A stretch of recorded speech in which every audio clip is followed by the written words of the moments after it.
तो बच्चों, क्या आप जानते हैं कि वायु आपके चारों तरफ है, हर तरफ आपके वायु है। अब आप सोच में पड़ गए कि हमारे चारों तरफ वायु है तो हमें दिखाई क्यों नहीं देती है। जैसा कि मैंने अभी बताया आपको बच्चों, वायु हमारे चारों तरफ है, वो हमें दिखाई नहीं देती, हम उसे छू नहीं सकते, हम उसका स्वाद नहीं चख सकते, हम उसे देख नहीं सकते, लेकिन फिर भी हमें वायु का एहसास हमेशा होता रहता है। और आपने भी महसूस किया होगा। कैसे? चलिए बच्चों, आपने कभी आसपास पेड़ पौधे देखे होंगे और आपने उनकी पत्तियां ऐसे हिलते हुए देखी होंगी ना। आपने जब पेड़ पौधों को देखते हैं तो वो कभी कभी उनकी पत्तियां हिल रही होती हैं, तो वो क्यों हिल रही होती हैं और कभी कभी नहीं हिल रही होती हैं। देखिए, जैसे कि अभी मेरे पास कुछ पत्तियां हैं, अभी ये नहीं हिल रही हैं, लेकिन अगर मैं इसको फूंक मारूंगी यानी कि थोड़ी सी हवा दूंगी तो ये हिलने लगी। तो इसका मतलब मैंने उसमें फूंक मारी यानी कि हवा दी तो वो हिलने लगी। ऐसे ही जब हवा चलती है तो पेड़ पौधों की पत्तियां भी हिलने लगती हैं, तो वहां से हमें वायु का एहसास होता है कि हवा चल रही है। और बच्चों, आपने कभी पतंग उड़ाई है? ये देखिए, आपने कभी पतंग उड़ाई है? जरूर उड़ाई होगी। तो क्या आपने कभी ये महसूस किया है या आपने कभी ये सोचा है कि वो पतंग आकाश में कैसे उड़ती है? आप रंग बिरंगी पतंगे तो खूब उड़ाते हो, लेकिन वो आकाश में उड़ती कैसे है? निश्चित ही वो हवा के द्वारा उड़ती है ना बच्चों? तो हवा के द्वारा उड़ती है, लेकिन आपने तो हवा को या वायु को नहीं देखा। इसका मतलब ये पतंग भी हमारी वायु की सहायता से उड़ती है, परंतु हमें फिर भी वो दिखाई नहीं देती, लेकिन एहसास होता है कि ये पतंग वायु की सहायता से उड़ रही है। और बच्चों, आपने खुली जगह पर, जैसा कि आप यहां देख पा रहे हैं, खुली जगह पर जब आप कपड़ों को, गीले कपड़ों को रख देते हैं या टांग देते हैं तो वो क्या होता है? धीमे धीमे कुछ समय बाद वो सूख जाते हैं, है ना बच्चों? ऐसा आपकी मम्मी करती होंगी और आपने अपनी माँ को करते हुए देखा होगा।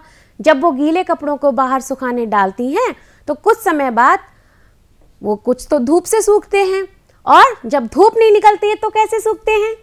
कभी सोचा है आपने? वो वायु के द्वारा सूखते हैं। जो हवा चलती है उसके द्वारा भी हमारे गीले कपड़े सूख जाते हैं। तो वहाँ भी आपने हवा को नहीं देखा, वहाँ भी आपने वायु छूकर नहीं देख पाई, लेकिन फिर भी आपके कपड़े सूख गए। तो वो वायु की सहायता से ही होता है, और वहाँ भी हम सिर्फ अनुभूति ही कर सकते हैं।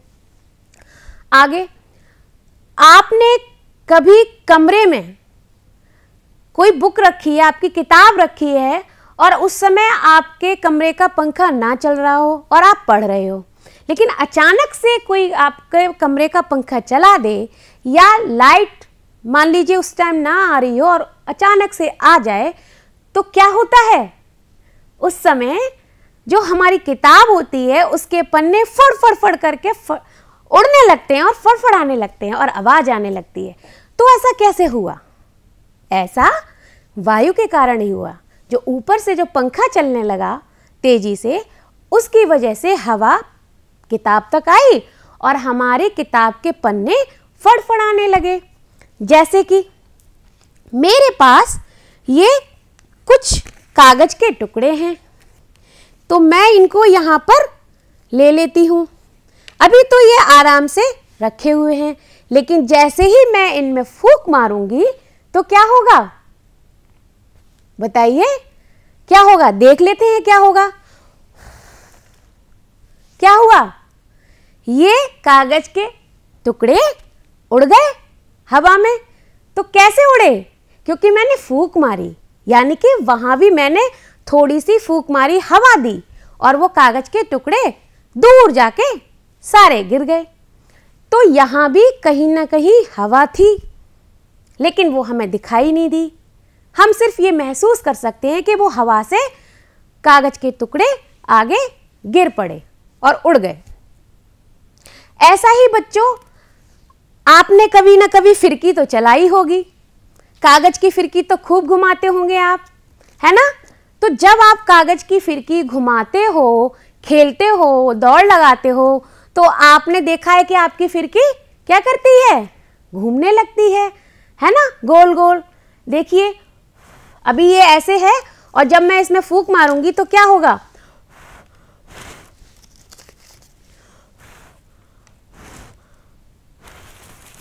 क्या हो रहा है, क्या हो रहा है, तो ये क्या हो रहा है, घूम रही है। किसकी वजह से, क्योंकि मैंने इसमें हवा दी, फूंक मारी और ये घूमने लगी। तो ऐसे ही जब आप खेलते हो तो इसमें हवा लगती है, आसपास जो हवा होती है इससे टकराती है और ये हमारी फिरकी घूमने लगती है। तो वहां भी कहीं ना कहीं हवा या वायु थी।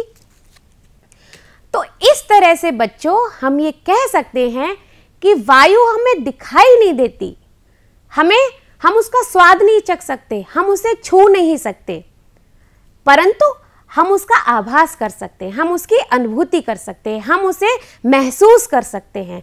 तो वायु हर जगह होती है, हमारे चारों तरफ है, लेकिन हमें वो सिर्फ एहसास हो सकता है उसका, हमें वो महसूस हो सकती है, हम उसकी अनुभूति ही कर सकते हैं।